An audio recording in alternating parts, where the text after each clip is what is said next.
मतदान के बाद इलेक्ट्रॉनिक वोटिंग मशीन को मतदान गणना केंद्र पर लाया जाता है, जहां मतों की गणना होती है। सबसे अधिक मत प्राप्त करने वाले उम्मीदवार को विजयी घोषित किया जाता है। विजयी उम्मीदवार सदन के सदस्य के रूप में शपथ ग्रहण करते हैं तथा सरकार के गठन का मार्ग प्रशस्त होता है। राष्ट्रपति या राज्यपाल सदन के सबसे बड़े गठबंधन या दल के नेता को सरकार बनाने के लिए आमंत्रित करता है। इस प्रकार चुनाव की प्रक्रिया संपन्न होती है। भारत में आम चुनाव एक लंबी प्रक्रिया है। बृहद जनसंख्या द्वारा मतदान में भाग लेने के कारण चुनाव कई चरणों में संपन्न होता है। कई चरणों में चुनाव कराने के पीछे सुरक्षा भी एक बड़ा मुद्दा है। देश के कई क्षेत्रों में चुनाव के दौरान हिंसा की आशंका बनी रहती है, जिसे देखते हुए सुरक्षा बलों को चुनाव कार्य में लगाया जाता है। पिछले चुनावों में हिंसा की घटनाओं और राजनीतिक दलों की मनमानी को देखते हुए सुरक्षा के सारे इंतजाम किए जाते हैं। चुनाव लोकतंत्र का आधार स्तंभ है।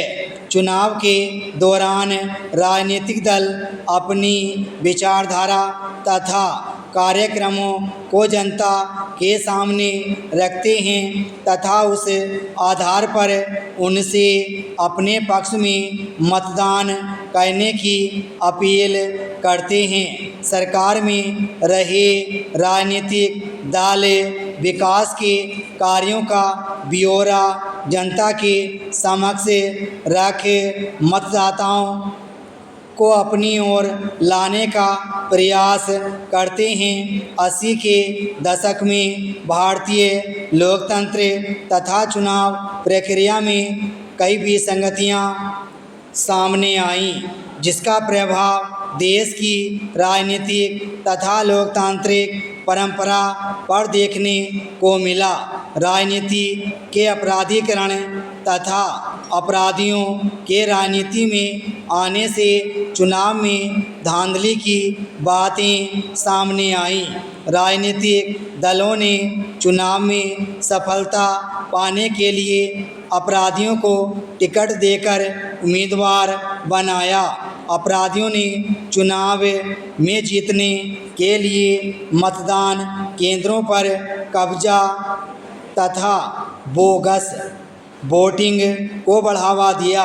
इससे निष्पक्ष चुनाव पर प्रश्न चिन्ह लग गया। चुनाव आयोग ने अपनी शक्तियों का प्रयोग कर बहुत हद तक इस समस्या पर नियंत्रण किया है। अपराधियों को चुनाव प्रक्रिया से दूर रखने के प्रयास हुए हैं। सर्वोच्च न्यायालय ने अपने एक निर्णय में 2 वर्ष से अधिक सजा प्राप्त अपराधियों के चुनाव लड़ने पर पाबंदी लगा दी है। जनप्रतिनिधित्व कानून 1950 की धारा 29 के अनुसार उम्मीदवारों को अपने बारे में सभी सूचनाओं तथा तथ्यों को सार्वजनिक करने को अनिवार्य बना दिया गया है। लेकिन अब भी उम्मीदवार बेदाग नहीं है। वर्ष 2009 में लोकसभा के लिए 5 चरणों में मतदान कराया गया। इस मतदान के दौरान राजनीतिक दलों के पास किसी खास मुद्दे का अभाव देखा गया।